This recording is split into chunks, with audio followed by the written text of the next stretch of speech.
बिस्मिल्लाहिर्रहमानिर्रहीम। अस्सलाम वालेकुम। मैं हूं बिलाल अहमद। उम्मीद है आप सब खैरियत से होंगे। जिन लम्हात का आपको शिद्दत से इंतज़ार था वो लम्हा आन पहुंचा है। जी हां, बानी एमक्यूएम के ख़िलाफ़ किंगस्टन क्राउन कोर्ट की 12 रुकनी जूरी ने 2 हेट स्पीचेस के जो केसेस थे उन पर जो फ़ैसला महफूज किया था उसे जारी कर दिया गया है। चंद लम्हात पहले वो फ़ैसला मुत्तफ़िका नहीं था, जिस पर जस्टिस मैंने 12 रुकनी जूरी को कहा कि आप मुत्तफ़िका राय से, कसरत राय से ये फ़ैसला कीजिए। जिसके बाद बानी एमक्यूएम, उनके लॉयर और तमाम तर अफराद को कमरा अदालत से बाहर जाने का कहा गया। दोबारा से जूरी बैठी और उसने बिल आखिर मुत्तफ़िका राय से बानी एमक्यूएम को इन 2 केसेस में बरी कर दिया है। जी हाँ, अब तक की सबसे बड़ी, अहम और ब्रेकिंग ख़बर है, जिससे मैं तमाम तर जो तफसीलात हैं उनसे आगाह करने जा रहा हूं कि वहां दिलचस्प सूरत हाल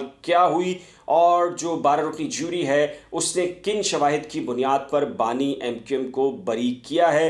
2 रिक्वेस्ट हैं कि अब आगे होने क्या जा रहा है बानी एमक्यूएम के इन 2 केसेस में। इसके साथ ही एक रिक्वेस्ट ये है कि आप इस व्लॉग को मुकम्मल सुनिएगा, और दूसरी रिक्वेस्ट ये है कि अगर आपने मेरे यूट्यूब चैनल को अभी तक सब्सक्राइब नहीं किया तो बराए करम सब्सक्राइब, वीडियो को शेयर, लाइक और बेल आइकन को आपने लाजमी प्रेस करना है, क्योंकि जैसे ही कोई नई वीडियो या व्लॉग अपलोड होगा तो सबसे पहले नोटिफिकेशन के ज़रिए आपको मिल जाएगा और आपको मेरी वीडियो सर्च करना नहीं पड़ेगी।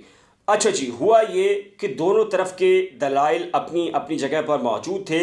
लंदन पुलिस का ये इसरार था कि ये जो वाक़या है, जो केस है, इसको बरतानवी कवानीन पर परखा जाए। लेकिन बानी एमक्यूएम के जो लॉयर थे, उनकी जो टीम थी डिफेंस की, उनका ये इसरार था कि पाकिस्तान के सरकमस्टेंसेस, हालात, सियासी हालात व वाक़यात बरतानिया से कतन मुख्तलिफ हैं, लिहाजा इस फैसले को सुनाते हुए मद्देनज़र रखा जाए पाकिस्तान और पाकिस्तान की सियासत को। जिस पर दोनों रुकनी जूरी, जो 12 रुकनी जूरी थी, उसने ये फ़ैसला महफूज किया था और 5 घंटे आज बंद कमरे में ये 12 रुकनी जूरी दोबारा से बैठी, जिसने दोबारा से गौर खौस किया। और तवील गौर खौस के बाद 12 रुकनी जूरी ने अपनी जो ऑब्जर्वेशन थी वो जस्टिस मैं वो हैं जिन्होंने इन 12 रुकनी जूरी से हलफ लिया था। आपको याद होगा, मैंने आपको एक व्लॉग बनाया था और बताया था कि वहाँ पर जजिस फ़ैसला सुनाते ज़रूर हैं लेकिन करती जूरी है, और जिसमें 12 रुकनी जूरी के अंदर जो मुख्तलिफ शोबा ज़िंदगी से ताल्लुक़ रखने वाली अहम तरीन और माहिर तजर्बाकार शख्सियात होती हैं। इसीलिए उनका जो नोटिफिकेशन था इन शख्सियात का जारी किया गया, और इन 12 रुकनी जूरी ने जब सिफारिशात जस्टिस मै के सामने पेश की तो जस्टिस मै ने देखा कि जूरी जो है वो मुत्तफ़िका राय पर नहीं पहुंच चुकी थी कि किस तरीके से बानी एमक्यूएम को रिहा किया जाए या उन्हें सज़ा दी जाए। 10-2 का वर्डिक्ट था।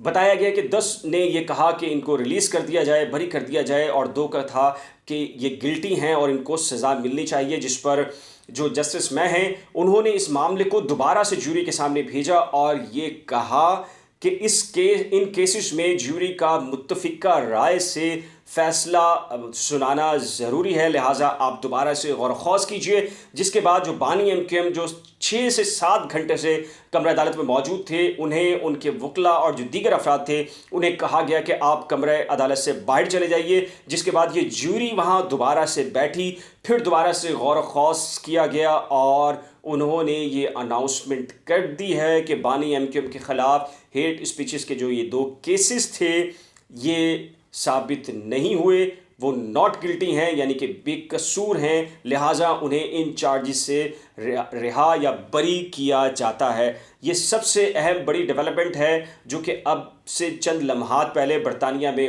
हुई है, और मैं आपको सबसे पहले ब्रेकिंग खबर देने जा रहा हूँ। ये हतमी फ़ैसला नहीं है, इस बात को जहन में रखिएगा। ये कोर्ट ऐसी है जैसी हमारे यहाँ सेशन कोर्ट्स या एंटी टेररिज्म की कोर्ट्स होती हैं। सबसे पहला फोरम है अभी ये। अगर बानी एमक्यूएम को इन कोर्ट से बरी कर दिया गया है तो इसका हरगिज़ मतलब नहीं कि ये फ़ाइनल जजमेंट है। बरतानवी कवानीन भी बिल्कुल वैसे ही हैं जैसे कि पाकिस्तान के हैं। आपको तो मालूम होगा कि चूँकि हमने बरतानिया से आज़ादी हासिल की थी तो बरतानवी जो कवानीन हैं वो ही पाकिस्तान के अंदर इस वक्त मौजूद हैं और उन्हीं के तहत फ़ैसले होते हैं। तो अपील का राइट है, अपील का फॉरम मौजूद है। उसके बाद बानी एमक्यूएम के पास जो प्रोसिक्यूशन होगी वो हाई कोर्ट में जा सकती है और फिर सुप्रीम कोर्ट में जा सकती है, जहां पर लॉर्ड बैठते हैं और वो फिर सबसे आखिरी फैसला उनका होता है। इस पर मैं तवील एक व्लॉग कर चुका हूँ बरतानवी कवानीन के ऊपर, और बानी एमक्यूएम का जो केस है उसके दूररस नताइज क्या होंगे। अब देखना यह है कि बानी एमक्यूएम इस ट्रायल कोर्ट से, यानी कि 12 रुकनी जूरी जो बनाई गई थी, जस्टिस मैं ने हलफ लिया था इन जूरी से और कहा था कि 25 फरवरी से पहले पहले आपने गैर जानिबदार रहते हुए शवाहिद को देखना है, परखना है, उसके बाद ये फैसला सुनाना है। और अब ये सामने चीज़ आई है कि जो 12 रुकनी जूरी है उसने पाकिस्तान के हालात व वाक़यात और जो पस मंज़र है और जो पेश मंज़र है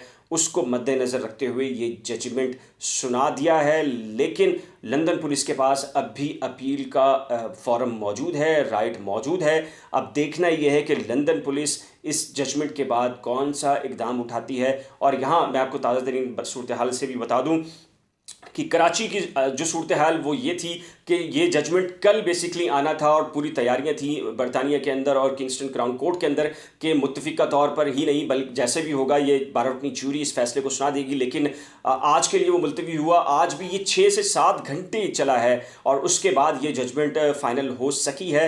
यहाँ कराची की सूरत हाल ये है इस वक्त के 90 अजीज़ाबाद या जो बानी एमक्यूएम का जो खुर्शीद मेमोरियल हॉल या शोदा जो पार्क है, ग्राउंड है, वहाँ पर पुलिस और रेंजर्स की भारी नफरी को कल भी तैनात किया गया था और आज भी तैनात किया गया है कि मुमकिन तौर पर ये जो जजमेंट आएगा उसके बाद कोई रिएक्शन हो सकता है, रद्द अमल हो सकता है, जश्न हो या शौक हो, जो भी एक्टिविटी हो, तो अमन व अमान का मसला भी है। और दूसरी एक और चीज़ थी कि ये कानून नाफिज करने वाले इदारे इस बात को ये तय कर चुके हैं और तय कर चुके थे कि जो बानी एमक्यूएम रिहा हो या सज़ा हो, लेकिन उनका पाकिस्तान में स्टेक अब ख़त्म हो चुका है और उनके नाम के लिए या उनके साथ जुड़कर कोई काम करना चाहेगा तो पाकिस्तान की सरज़मीन पर उसको कतन किसी सूरत तस्लीम नहीं किया जाएगा और बर्दाश्त नहीं किया जाएगा। इसलिए पुलिस और रेंजर्स की भारी नफरी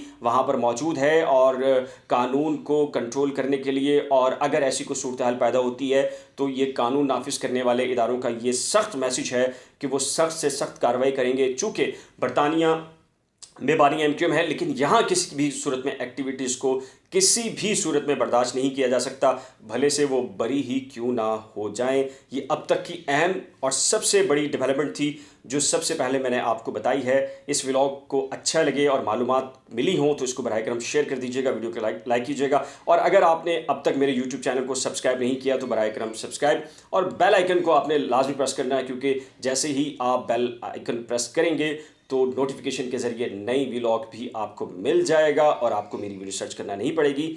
अल्लाह हाफिज़।